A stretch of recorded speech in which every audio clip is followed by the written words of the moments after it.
Darklight Survivor lets you switch between top-down and third-person views on the fly, while fighting through a cyberpunk apocalypse on a train traveling through dying universes. It's a survivor-like, where you're actually expected to aim your shots, dodge manually, and basically fight for every inch of progress, instead of simply watching your character auto-kill everything. The setting itself, of course, is pretty cool too. You're on this phantom train jumping between shattered worlds, trying to reach a mythical safe haven called Elysium, and each run you're collecting energy, so you can power the next jump, while fighting off waves of demons and monsters. A quick note before we start: this is based on a limited build, so some things might still change, or get fixed before the release. Of course, as you probably saw by now, the perspective switching is the big selling point here. You can press a button and instantly swap from the usual top-down view to a third-person over-the-shoulder camera. In third person, you can line up headshots and see the action up close. The problem is it doesn't work that well in practice. You see the enemies, of course, swarm you from all directions constantly, so when you're in third person you can't see what's coming from behind. Naturally. So that top-down view strategically just makes more sense for this type of game. Now let's take a look at the combat. It is of course much more hands-on than most survivor games. There is an auto-attack option for your guns, but you're still aiming with the stick, and can also manually take over whenever you want to pick specific targets. You've also got a dodge roll, and yes, you need to use it because the enemies hit hard. The game's bosses have massive health bars and can wreck you if you're not paying attention. It's not exactly one of those games where you eventually become invincible and just watch the enemies melt. This one seems to be designed to stay challenging the whole way through. The maps have these points of interest you're supposed to capture, instead of just wandering around farming experience orbs. Some of these give you gear, some let you buy weapons or upgrade what you have, and some trigger challenge events. The game pushes you to move around and interact with stuff. There are also these eliminate events that spawn waves of enemies, and occasional boss monsters that show up and chase you across the map.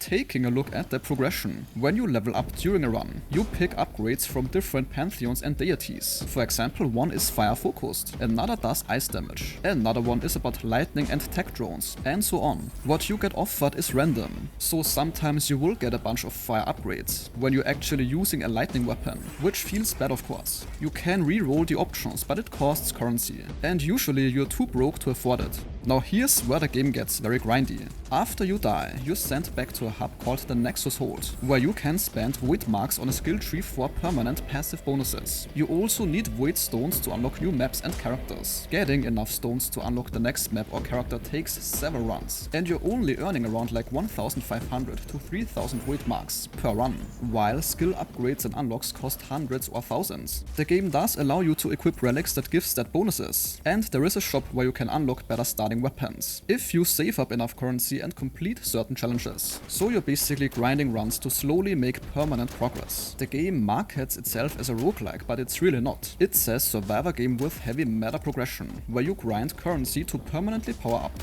One confusing thing is you pick the knight character at the start, but then you spawn in with a basic pistol and rusty hammer. You are not actually playing as that armored knight you selected. The character you chose seems to just determine some starting stats or unlock conditions. The weapons and gear work pretty normally. You find new guns and melee weapons during runs, and each piece of equipment has stats like strength, dexterity or elemental damage bonuses. The weapons level up quite fast, almost suspiciously fast. You upgrade them by spending resources at these forge stations. You can hold multiple guns at once and swap between them. A pretty substantial issue in my opinion is that a lot of the upgrades feel really small. I have no idea why developers of these kinds of games keep doing this. You will get plus 3% damage or plus 5 to a stat, and since most of what you find is common rarity, nothing really feels that impactful. You are slowly getting stronger, but it doesn't give you that satisfying power spike that other survivor games successfully do. The difficulty stays pretty tight throughout the run, which means you're never really dominating, like you would in Vampire Survivors or Halls of Torment. The enemy variety though is actually pretty good. You've got regular zombies and creatures, shielded enemies you need to break through, ranged snipers that are really annoying, charging enemies, exploding ones, and these spear thrower guys that somehow can nearly one-shot you. Then of course, like I mentioned, there are elite enemies and bosses.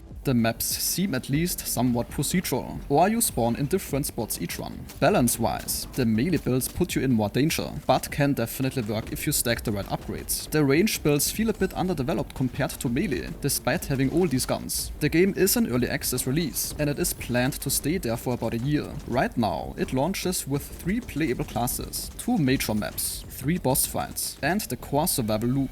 They are planning to add more content like additional maps, enemies, weapons, deeper skill trees, and better balancing. Co-op, as they stated, might come later as a DLC, but it isn't planned for the base game. So overall, this is a harder take on the survivor genre that leans heavily on grinding meta progression. You are expected to die a lot, and slowly build up your permanent stats over many runs.